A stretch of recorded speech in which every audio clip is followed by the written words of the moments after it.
I I don't know where to begin. I I feel as though this is gonna be a three-parter. So we just finished the Yu Yu Hakusho Netflix series. I'm honestly amazed that my ADHD allowed me to sit down for 5 hours straight and watch the entire thing through. We we've got thoughts. When I tell you, okay, if you've never seen the Yu Yu Hakusho anime, this is good. If you've seen the Yu Yu Hakusho anime, but you weren't diehard about it, which is that you basically, like me, religiously every year watch it at least twice from beginning to end, you're gonna feel okay about it. I'm literally gonna tell you the episodes you're gonna love. You're gonna love episode one. You're gonna love episode two. You're gonna love episode three, and maybe around halfway through four, you're gonna be like, "What is this shit?" If you are a Yu Yu Hakusho anime diehard, you will love episode one, you will love episode two, and you will absolutely and utterly fucking despise everything from episode three and on. Um, First off,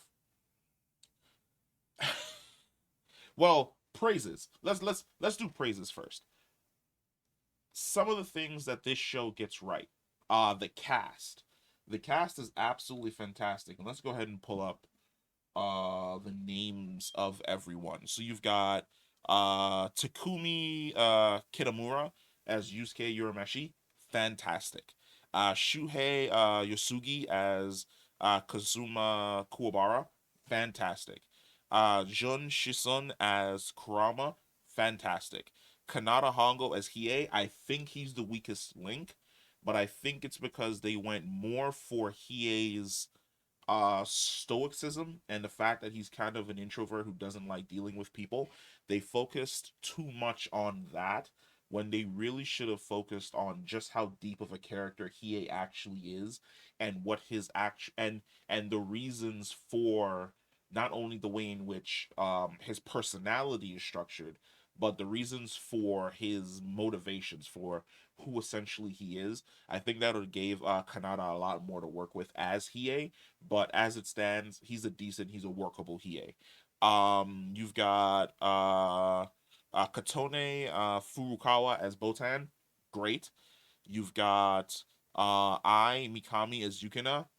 She's serviceable, and that's only because they really don't give her a lot to work with. But I liked her as Yukina. She looks fantastic as Yukina, or at least as close to what the live action version of Yukina I think would actually look like. Then you've got Meiko Kaji as Genkai. Fantastic job. But once again, like I said before, they really don't give her a lot to work with. And you're gonna hear that as a running theme for a lot of these characters that are in this show, which is they don't get a lot to work with, and their stories are kind of rushed, like they're introduced and then they're instantaneously gone, and you don't have the time to develop an emotional connection with those characters in any way, shape, or form. Then you've got Goro Inagaki as Sakyo, same issue as everybody else. The characters rushed, motivations are rushed, reasoning for what he's doing it is rushed. Kenshi Takedo, let me tell you something. At first, I didn't like him as Tagoro at all. At all. But as I saw more of him, he grew on me. And I think that he was actually a really decent and serviceable Tagoro. Go Ayano as younger Tagoro. No, sorry. Flip that. I always forget that the bigger Tagoro is the younger one and the smaller one is the older one. So Kenshi Takedo plays the creepy smaller version, the creepy smaller older brother, whereas Go Ayano plays the bigger younger brother to Goro who just wants to fight. I think Go Ayano he was a decent Toguro. He was the one who grew on me as the show essentially continued on. Whereas Kenshi Takedo playing the older Toguro brother, I thought he was fantastic. He completely, if there's one person in this show that completely nails their character, like 100%, or I'd even say goes over the board and is probably 130% their character, it is definitely Kenshi. Perfect younger Toguro, down to the voice, the mannerisms, his snarky attitude. Everything about him is fantastic, like perfect, in as close as you could get. um this show really nails the motivations of Yusuke. uh in the first 3 episodes, you completely get to understand the type of individual he basically is, which is he's an asshole, yes. The first his first reaction to deal with the situation is to throw a punch, yes, but he's also the person who's willing to throw himself on a grenade in order to save everybody else. He's more selfless than he lets on, and that selflessness is hidden by the rough exterior he's essentially coated himself in. And I think Takumi did a fantastic job portraying that version, or that personality and that side of Yusuke Urameshi. Shuhei as Kuwabara, fantastic, as I said before. All of the main characters essentially getting introduced was great. Once again, like I said, Hiei really does get the short end of the stick because he really doesn't have a lot to work with outside of basically brooding and pouting. And that is essentially it. And in regards to the story, now that we've moved away from what I think is good, in regards to the story sucks. It was really solid, like I said, until around episode 3. But around halfway through episode 3, the story pivots and then just nosedives and it crashes because they're throwing way too much information at you. This is going to be the spoiler free review. Um, there's definitely going to be a spoiler review talking about the mistakes that the Netflix series essentially made, but a lot of it's essentially 5 minutes here, jump to a next situation. 5 minutes here, jump to a next situation. 15 minutes in one area, get attached to the characters that are introduced, then instantaneously get rid of those characters, move on to another situation, then another situation, then another situation, then a fight, a situation, a fight, a situation, a fight, a situation, fight, fight, fight, fight, fight, with no build up for any of these characters that are basically being introduced, then the series is over.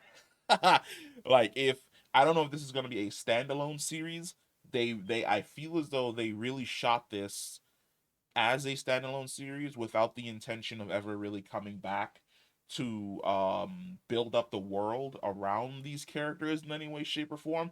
There are storylines from the show that are just absolutely butchered.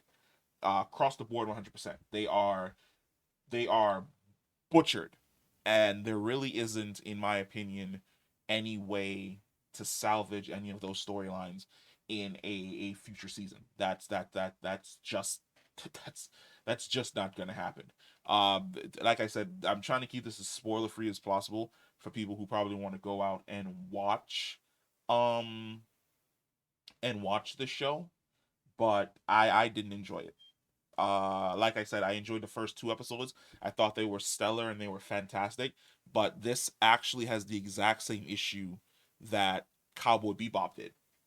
um Amazingly, One Piece is the only one that was actually able to do the live adaptation thing right, which is they basically said we're going to do up to this point in the story. We're not going to introduce anything else going on beyond this point or any characters beyond this point, and we're going to make the journey as close to the anime as possible, but we're going to take certain liberties to incorporate the people that we've essentially casted. The Yu Yu Hakusho series and Cowboy Bebop was basically like, nah, dog, we're gonna condense all of the juiciest bits, all of the best stories together, and we're just gonna take a hammer and just hammer that motherfucker together until it makes a story, and it doesn't make a story at all. It has just, if a lot of people hate on Cowboy Bebop, But those first two episodes of Cowboy Bebop were fantastic. They were damn near shot for shot from the anime. This series does the exact same thing. First two episodes, fantastic. Builds up Yusuke, builds up the friend group that he's going to essentially have going on into the future, and it is good. Then after that is essentially built up, everything like I said goes directly into the shitter. I think I'm gonna end this here. Because if I go any further into it, I'm going to be going into spoiler territory.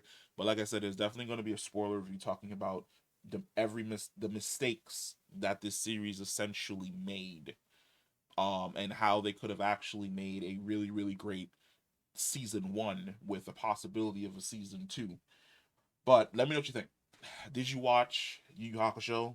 Did you enjoy it? Comment down below. Let me know. I am definitely upset at the fact that the series does not start each and every time with the theme song. The theme song basically played on a radio, I think, one time in the first episode, and then like you never hear it again, which is just that's boy, if that ain't just fucking devastating across the board. But yeah, comment down below, let me know, and I will catch you in the next one. Definitely. Peace.